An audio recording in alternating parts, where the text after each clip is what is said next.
Assalamu alaikum everybody, my name is Aruj Mazhar and I'm a trainer.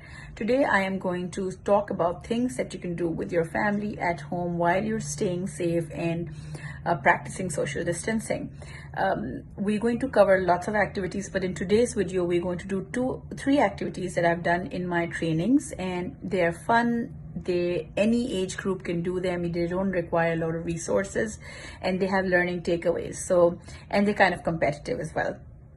So let's jump into it. The first one I like to call the learning mindset game. It's more like, what can I teach you?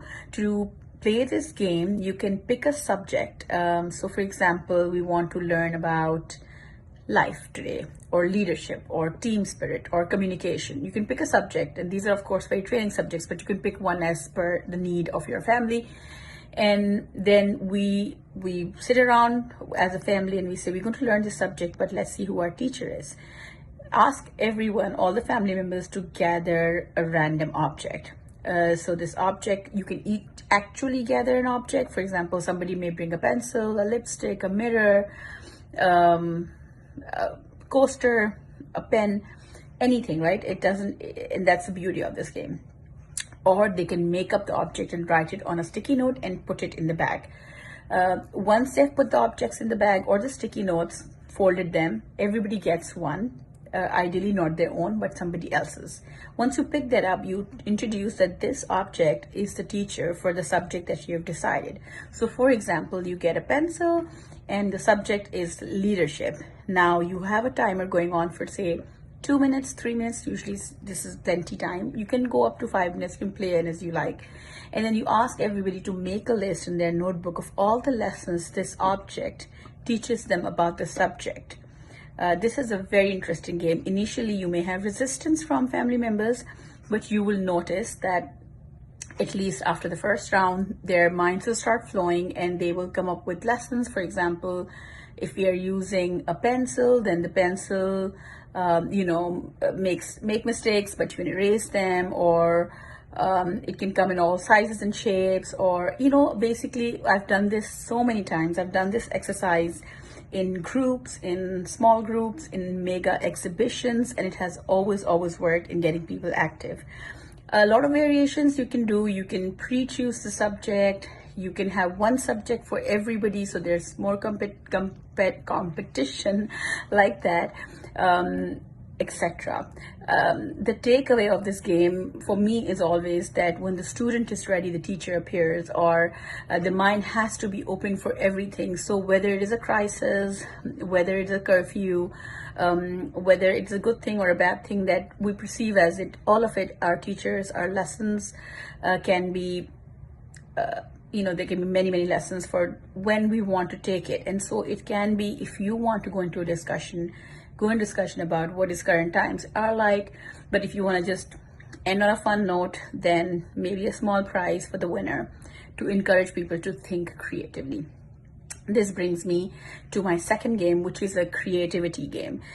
So similar to this, these are games where you basically sit and talk. So you have 2 chits, and then on one chit you again have random words or objects that people can put in, and on other list or chit you can get types of places. So it can be restaurants, cafes, museums, libraries, shops, and then you can play these games in individuals or teams just to spice it up, have variety, or also to help the young ones if you have young family members. Then when they pick the object and then the place, you combine it and say, for example, you got oranges and you got a cafe. Now you are a designer who's going to create the cafe in an orange theme.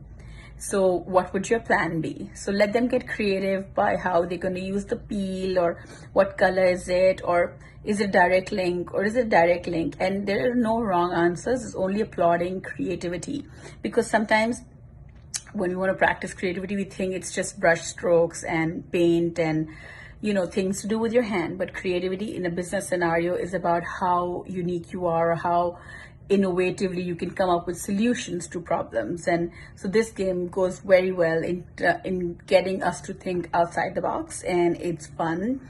and people can show their own sort of like styles per se. Again, you can spice it up, you can you can make it interesting, but the idea is to give a random object which is not associated with a certain subject, but associated, and then sort of draw a list of things that can come off it.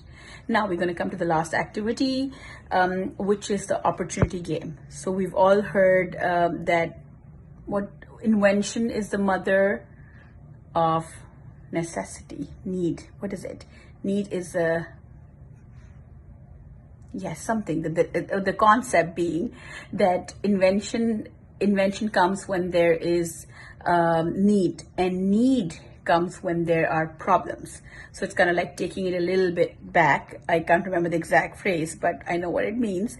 So every invention that happened because there was a need. For example, the candle was invented because there was darkness, or maybe mospel came across because there was a need for mosquito bites, or Uber and Kareem came about because there was so much road pollution, road trafficking, and it was hard to get there. So every problem that we see, or at least the one we have seen 5 years ago, you couldn't have imagined that there was Uber Eats, but it is there, and it is because there was a problem and somebody capitalized on it and made it into an opportunity. So every opportunity has a need underlying to it, and the need turns into a solution or an invention. In this, you together as a family can pick a problem, you can be creative, you can open the magazine, open a word, open the mag, or ask. Everybody can have their turns to a problem, and then you think about what are all the possible solutions that can come as a result of that problem. So it is about having a mindset to opportunities and seeing problems not as problem, but as a opportunity for growth, for business, for development, for value addition, and getting people to start going from a victim mindset, from a crying what happened to me mindset, to I can do it mindset. So this game is great for that. Another variation of this game is, I remember we used to do this in conferences. We would give people an object and we would ask them, and this is a maybe more basic version of that problem, is that, for example, you give people, and I'm literally looking around in my house right now to see what we can give them, maybe old notebooks. And then from that, you encourage each family member or teams of family member to create different products for it. And I think the good thing is that see what's abundant in our society. So whatever resource is abundant, using that resource, so maybe it can be a certain crop, it can be a certain kind of music, whatever is abundant, whatever is easily available, what can you do, what can you create using that resource. These games are very entrepreneurial in nature. These games get our mind going. It's fodder for thought. It's really gets your creative juices going. And I have seen in families it's kind of hard because we're not used to having conversations. So before we can go into more heartfelt conversations, maybe it's time to just get the fun games and the competition. If kids resist, you can attach a prize. The prize can be TV time, or it can be a book, or anything as you per se, or it can be the fact that whoever wins can sort of like decide the game for the next time. But I hope you enjoy these. I will be writing these up and posting them so that the details are not lost here in the video. But if you think that you like them or somebody else might benefit from them, please share the video and put your comments under it and see if you like these. Thank you. Let me know if you've done these before. Cheers.